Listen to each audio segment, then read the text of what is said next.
Good morning दोस्तों, कैसे हैं आप। मुझे आशा है कि आप सभी अच्छे होंगे। तो चलिए आज हम 15 सितंबर को बनने वाले हरियाणा करंट अफेयर के क्वेश्चनों को देख लेते हैं। तो सबसे पहले हम जान लेते हैं कि 15 सितंबर को कौन सा दिन बनाया जाता है। 15 सितंबर को इंजीनियरिंग डे बनाया जाता है। इंजीनियरिंग डे 2018 से हर साल देश में मोक्ष विश्वविद्यालय के योगदान की सराहना करने के लिए 15 सितंबर को राष्ट्रीय इंजीनियरिंग डे के रूप में बनाया जाता है। भारत रत्न से सम्मानित विश्वविद्यालय का जन्म 15 सितंबर 1861 को कर्नाटक के मुदनहेली नामक गांव में हुआ था। तो इसी वजह से यह इंजीनियरिंग डे बनाया जाता है। यहाँ पर आप इनकी फ़ोटो भी देख सकते हैं। तो चलिए चलते हैं आज की वीडियो पर। लेकिन उससे पहले मैं आपको बता दूं कि अगर आपने हमारी पिछली हरियाणा करंट अफेयर्स की कोई भी वीडियो मिस की है तो आपको वो वीडियो देखने की ज़रूरत नहीं है। आप सिर्फ पीडीएफ में भी उन्हें डाउनलोड करके पढ़ सकते हैं। 1 महीने की पीडीएफ आपको 12 रुपये में, 6 महीने की 35 रुपये में और 1 साल की 50 रुपये में मिलेगी। एक ही पीडीएफ में इन्हें आप आसानी से पढ़ सकते हैं। लिंक डिस्क्रिप्शन में है, वहाँ पर जाकर आप इन्हें डाउनलोड कर सकते हैं। तो चलिए चलते हैं आज की वीडियो पर। किस यूनिवर्सिटी ने किसानों के लिए टेली एग्रीकल्चर की शुरुआत की है? तो ये की है HAU, हरियाणा एग्रीकल्चर यूनिवर्सिटी ने। कोरोना के चलते किसानों को फसलों में लगने वाले रोग और अति आधुनिक तरीके से फसल उगाने के लिए HAU ने टेली एग्रीकल्चर की शुरुआत की है। अब किसानों को HAU के वैज्ञानिक वीडियो कॉल के माध्यम से फसलों में लगने वाले रोग से बचाव के टिप्स दे रहे हैं। कोरोना काल में किसानों के लिए शुरू की टेली एग्रीकल्चर वरदान साबित हो रही है। इसके लिए व्हाट्सएप ग्रुप से जुड़े किसान फसलों में आ रहे रोग की फ़ोटो भेजकर समस्या का समाधान पूछ रहे हैं। बीज, पौध, कृषि यंत्रों के साथ कई किसान जैविक एवं प्राकृतिक खेती की भी जानकारी ले रहे हैं। HAU के कुलपति प्रोफेसर समर सिंह ने बताया है कि विश्वविद्यालय ने ई-मौसम HAU मोबाइल ऐप डेवलप किया था। इसके माध्यम से पहले से हर सप्ताह करीब 5 लाख किसानों को सोशल मीडिया, SMS के माध्यम से मौसम, फसलों के रोगों से बचाव की जानकारी दी जा रही है। 50,000 से अधिक लोगों ने एप्लीकेशन को डाउनलोड कर लाभ उठाना भी शुरू कर दिया है। तो यहाँ पर बात हो रही है HAU चौधरी चरण सिंह हरियाणा एग्रीकल्चर यूनिवर्सिटी की। तो इसकी स्थापना 2 फरवरी 1970 को हुई थी और फिलहाल वर्तमान में इसके vice chancellor doctor Samar Singh हैं। तो चलिए इसके बाद है क्वेश्चन नंबर 2। हरियाणा के किस सीनियर IAS अधिकारी को वर्ल्ड बैंक के कार्यकारी निदेशक के तौर पर नियुक्त किया गया है? तो ये नियुक्त किया गया है राजेश कुल्लर को। आप यहाँ फ़ोटो में भी देख सकते हैं, ये हैं राजेश कुल्लर। हरियाणा के senior IAS Rajesh Kullar world bank के कार्यकारी निदेशक के तौर पर नियुक्त किए गए हैं। उनकी नियुक्ति 31 अगस्त 2023 तक की गई है। इसकी मंजूरी केंद्र सरकार के द्वारा दी गई है। कुल्लर US के वाशिंगटन DC में स्थित वर्ल्ड बैंक के दफ्तर में बैठेंगे। कुल्लर मौजूदा समय में CM के प्रधान सचिव के पद पर तैनात थे। राजेश कुल्लर 1988 बैच के हरियाणा कैडर के IAS हैं। उनकी रिटायरमेंट 31 अगस्त 2023 को ही है। तब तक वे वर्ल्ड बैंक के कार्यकारी निर्देशक के तौर पर ही काम करेंगे।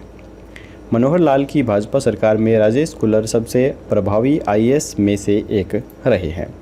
वे CM के सबसे करीबी IAS की लिस्ट में भी शामिल रहे हैं, इसीलिए उन्हें CM के प्रधान सचिव का पद मिला हुआ था। इसके बाद है हरियाणा के किस जिले के HC गर्ग के gold book of world record में 6 बार अपना नाम दर्ज करवाया है? तो ये करवाया है फरीदाबाद के HC गर्ग ने। तो यहाँ पर आप इनकी फ़ोटो देख सकते हैं। फरीदाबाद के रहने वाले HC गर्ग 70 साल की उम्र में भी एक के बाद एक रिकॉर्ड अपने नाम किए जा रहे हैं। Gold book of world record में 6 बार इनका नाम दर्ज हो चुका है। सरकारी ज़मीन पर कूड़ा पड़ा रहता था। यहाँ से उठने वाली बदबू मार्केट के दुकानदारों, आते जाते लोगों के लिए परेशानी का सबब बनी हुई थी।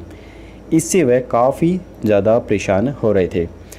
इन्होंने जगह को साफ़ करवाया, 4 दीवारी करवाई और दोनों ओर गेट लगवा इसे हरा भरा करने की कवायद शुरू की है। इन सब पर उनके 1 लाख रुपए खर्च हुए हैं। पर आज यहाँ पर आप देखेंगे तो चारों ओर हरियाली ही दिखाई देगी। वहीं औषधीय फूल पत्तों से लोग स्वास्थ्य लाभ भी ले रहे हैं।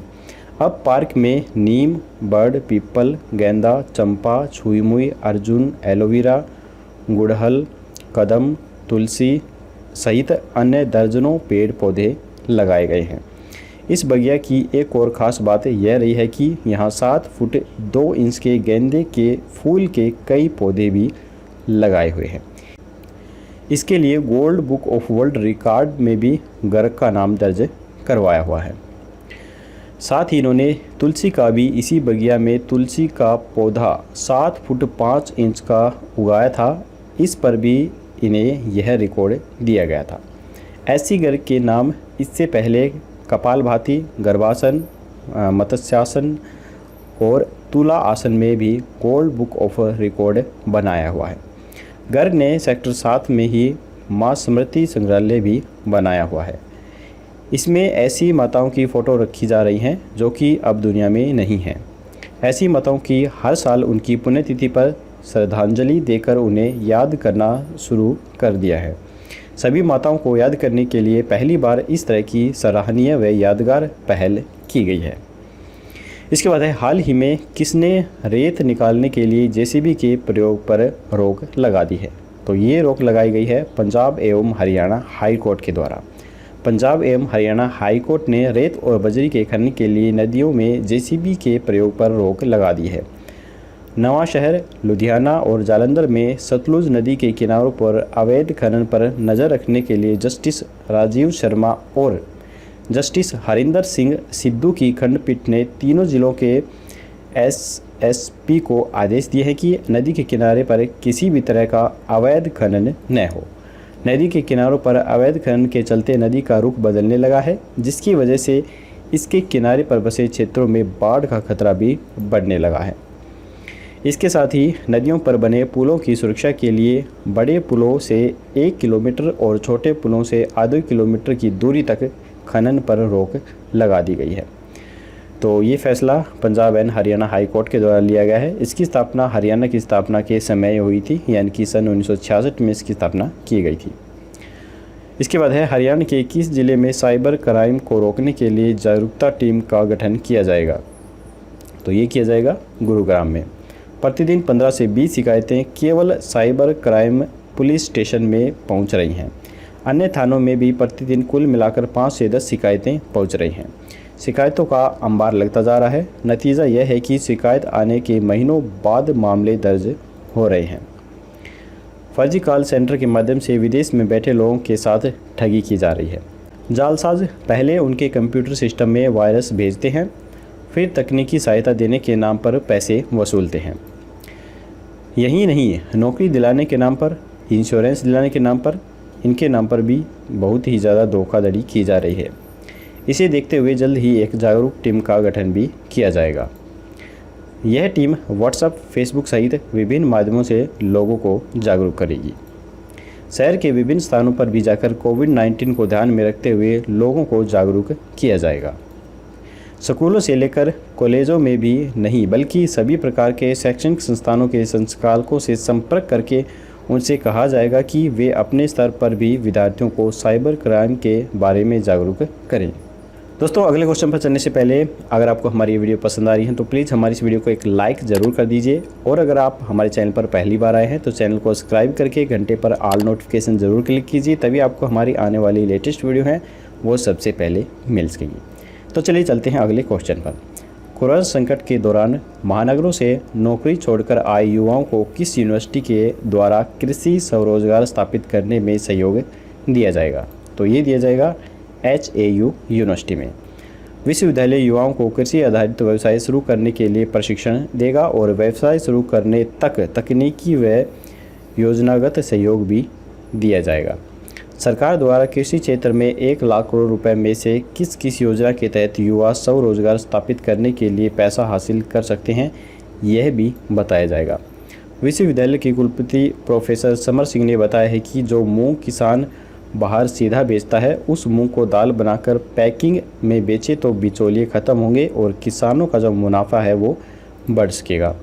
ऐसे ही हर कृषि उत्पाद से संबंधित फूड प्रोसेसिंग प्लांट भी लगाए जा सकते हैं। चौधरी चरण सिंह हरियाणा कृषि विश्वविद्यालय और महाराणा प्रताप बागवानी विश्वविद्यालय दोनों ही संस्था युवाओं को प्रशिक्षण देने की संख्या बढ़ा रहे हैं। इसमें मशरूम, मधुमक्खी पालन, सब्जी फलों की प्रोसेसिंग और मार्केटिंग, बायो फर्टिलाइज़र आदि प्रशिक्षण दिए जा रहे हैं। उन्होंने कहा कि हम केवल प्रशिक्षण नहीं देंगे बल्कि युवाओं का व्यवसाय शुरू भी करवाएंगे। उन्हें इसके लिए वित्त, मार्केटिंग, संसाधन आदि किस किस चीज़ की ज़रूरत होगी और वो कैसे पूरी होंगी, इसके बारे में भी पूरी सूचना दी जाएगी। हरियाणा में किस यूनिवर्सिटी के कुलपति ने 15 पीढ़ियों के बाद अपने पुरखों की जन्मस्थली खोज निकाली है? तो ये खोजी है दीनबंधु छोटूराम यूनिवर्सिटी के कुलपति ने।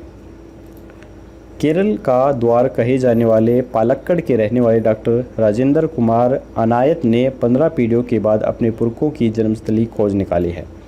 वह फिलहाल हरियाणा के सोनीपत में स्थित Deenbandhu Chhoturam university science and technology के कुलपति हैं। कुलपति डॉक्टर राजेंद्र कुमार अनायत अपने नाम के आगे अनायत सरनेम तो लगाते हैं, लेकिन वह न तो इसका संदर्भ जानते थे और न ही मतलब जानते थे। कई बार उन्होंने अपने पिता से अनायत का अर्थ भी पूछा, लेकिन वे नहीं बता पाए। तो यहाँ पर बात हो रही है दीनबंधु छोटूराम यूनिवर्सिटी की। तो इसकी स्थापना सन 1987 के अंदर की गई थी, जो कि हरियाणा के मूरथल में है। इसके बाद है सबसे बड़ा रावण बनाने वाले तेजिंदर चौहान का नाम कितनी बार लिम्का बुक ऑफ रिकॉर्ड में दर्ज हुआ है? तो ये दर्ज हुआ है 5 बार। पिछले साल चंडीगढ़ में सबसे बड़ा 221 फीट ऊंचा रावण का पुतला बनाने वाले तेजिंदर चौहान इस साल 1-1 फीट के 100 रावण के पुतले बनाएंगे। इन रावण के पुतलों का सामाजिक संस्थानों को वितरित किया जाएगा। तेजिंदर चौहान ने बताया कि हर साल किसी बुराई जैसे दहेज प्रथा, आतंकवाद आदि को खत्म करने का संदेश देते हुए रावण का पुतला तैयार किया जाता था, लेकिन इस बार कोविड-19 के चलते बड़े पुतले तो नहीं बने, लेकिन छोटे पुतले बनाकर कोरोना महामारी को खत्म करने का संदेश दिया जाएगा। तेजिंदर चौहान ने साल 1987 में सेवा के उद्देश्य से श्री रामलीला क्लब की स्थापना की थी। 1987 में तेजिंदर ने 20 फीट ऊंचा रावण का पुतला बनाया था। तेजिंदर चौहान 2017 तक बराड़ा में ही रावण के पुतले बनाते और जलाते आ रहे हैं। 2018 में पंचकुला में 210 फुट का और पिछले साल चंडीगढ़ में 221 फीट का रावण बनाया गया था। उन्होंने बताया कि रावण का बनाने का काम 6 महीने पहले शुरू कर दिया जाता है।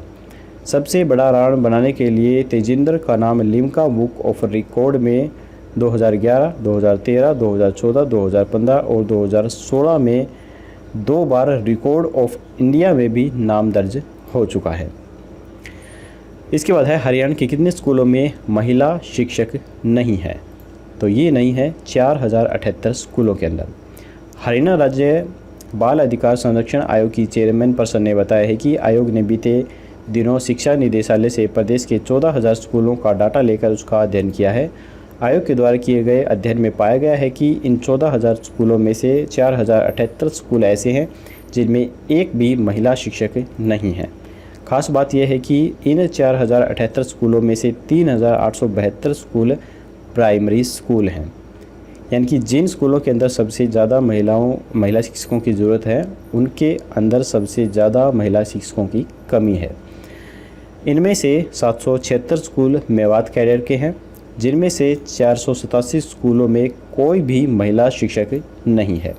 सरकार को लिखे पत्र में आयोग की चेयरपर्सन ज्योति बेंदा ने सरकार से ट्रांसफ़र पॉलिसी में बदलाव करने की मांग की है। इसके बाद है हरियाणा सरकार ने मूंग की खरीद के लिए कितने जिलों की 20 मंडियां निर्धारित की हैं? तो ये की गई हैं 6 जिलों में। सरकार ने प्रदेश के 6 जिलों में मूंग की खरीद को लेकर 20 मंडियां निर्धारित की हैं। खरीद प्रक्रिया 1 अक्टूबर से शुरू होने की संभावना जताई जा रही है। महेंद्रगढ़ जिले में महेंद्रगढ़ तथा अटेली मंडी में मूंग की खरीद होगी। भिवानी जिले में शिवानी, तोशाम, लोहारू, भिवानी, जोई तथा बहल में। चरखी जिले में चरखी में। हिसार जिले में हांसी, हिसार, बरवाला, आदमपुर में होगी। फ़तेहाबाद जिले में भट्टूकला और फ़तेहाबाद मंडी में होगी। और सिरसा जिले में डवाली, डींग, एलनाबाद, सिरसा, कलावाली मंडी के अंदर यह खरीद होगी। सरकार के द्वारा जारी निर्देशों के अनुसार निर्धारित मंडियों में खरीद का कार्य 2 ही एजेंसियां हैफेड और हरियाणा वेयर हाउस कॉरपोरेशन के द्वारा ही की जाएगी। तो आज की हरियाणा करंट अफेयर के क्वेश्चन दोस्तों यहाँ पर ख़त्म होते हैं। अब हम कल का क्वेश्चन देख लेते हैं। तो कल हमने आपसे पूछा था कि हरियाणा के ग्राम पंचायत चुनाव में पहली बार BC ग्रुप को कितने प्रतिशत आरक्षण दिया जाएगा। तो बहुत से स्टूडेंट ने बिल्कुल सही आंसर दिया था। इसका राइट आंसर है 3 नंबर 8%। तो चलिए अब हम आज का क्वेश्चन देख लेते हैं। स्वतंत्रता दिवस के अवसर पर हरियाणा के किस पुलिस अधिकारी को राष्ट्रपति पुलिस पदक से सम्मानित किया गया है। तो यहाँ पर 4 ऑप्शन है, समर सिंह, विवेक बंसल, अरविंद सिंह, मदन खिच्चर। तो आपको राइट ऑप्शन हमें कमेंट बॉक्स में बताना है। कल की वीडियो में आपको इसका आंसर मिल जाएगा। तो दोस्तों आज की वीडियो यहीं पर ख़त्म होती है। अगर आपको वीडियो पसंद आई हो तो लाइक ज़रूर कीजिएगा और अपने दोस्तों के साथ शेयर करना बिल्कुल मत भूलिए। तो चलिए कल मिलेंगे ऐसी एक और नई वीडियो के साथ। तब तक के लिए जय हिंद, जय भारत।